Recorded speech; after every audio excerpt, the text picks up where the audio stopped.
Então, agora vamos falar um pouquinho sobre o sistema, que ele é dividido e conhecido, então, por sistema de camadas. Então, vamos falar um pouquinho sobre a estrutura do sistema operacional THE, de 1968. Ele operava com no Eletrotecnológica X8, né, esse sistema de camadas. Tinha 32 mil palavras, de 27 bits cada uma. Aí, funcionava da seguinte forma, né? Aqui a gente tem as camadas dele, né? A camada 0, a 1, a 2, a 3, a 4 e a 5, que é as funções de cada uma delas, né?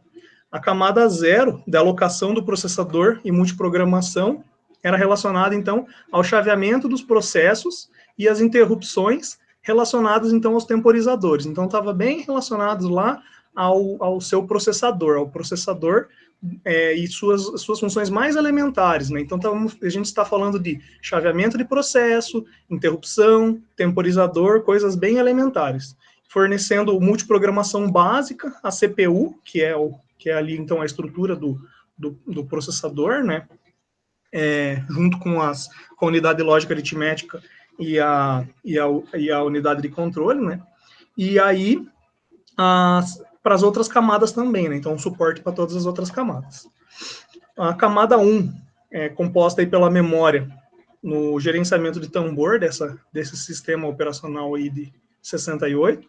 Ele fazia o gerenciamento de memórias, então, para suprimir o quê? Demanda dos processos, que vinham aí logo em sequência, né? Então, camada 2, comunicação entre o operador e os processos, fazia o gerenciamento da comunicação entre os processos e o usuário. E a camada 3, o gerenciamento de entrada e saída, então já está bem mais próximo do usuário aí, a gente está falando do quê? Dos dispositivos de entrada e saída. Então, a camada 3 fazia o gerenciamento desses dispositivos de entrada e saída.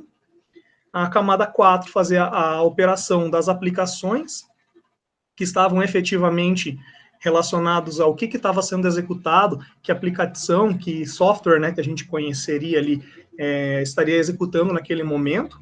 E aí, por fim, a camada 5 era efetivamente o operador, os processos operador, né, do sistema. Então, é o que estaria mais alto nível. Então, a camada 0 seria mais baixo nível, mais próximo ao processador, e ia subindo em todas as camadas até ficar muito próximo ao alto nível aí, que seria o que estaria relacionado, então, com a interface com o usuário aí, na camada do operador. E aí nós temos, então, outro tipo de sistema de camadas, conhecido como estrutura em anel.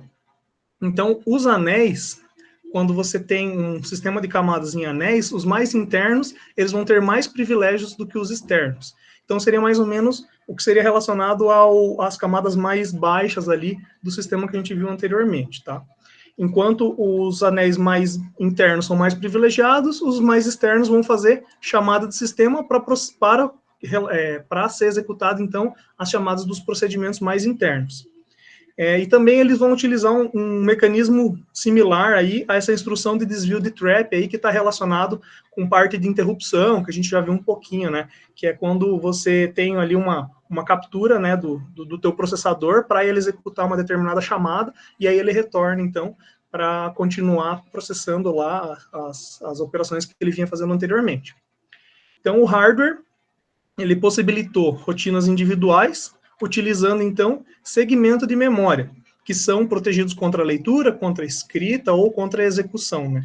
Então, você tem aí, por essa estrutura de camadas em anel, você conseguiu fazer uma segmentação, né? Então, você conseguiu aí dar uma dividida, colocar barreira, diferente do modo monolítico que a gente tinha visto lá, que todo mundo chamava qualquer rotina a qualquer momento. Nesse caso aqui, não se chama qualquer momento, qualquer rotina a qualquer momento.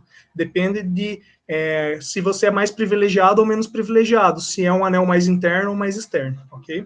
Então, ele pode ser estendido para subsistemas de usuário. Então, aqui um exemplo, né? A aplicação de um administrador em anel interno permite que os usuários nos anéis mais externos possam apenas visualizar os arquivos, mas não modificá-los. Então, a gente já começa a falar um pouquinho sobre essa questão de permissão de acesso, que a gente tinha visto lá também, se ele tinha permissão para ler, ou apenas, ele poderia, por exemplo, escrever, ou não, ele pode apenas ler. são um arquivo de apenas leitura, ou não, ele pode apenas executar e buscar aquele, mas ele não pode fazer escrita nele. Então, são essas permissões aí que são mais relacionadas à ideia de administrador, né, e de outros usuários.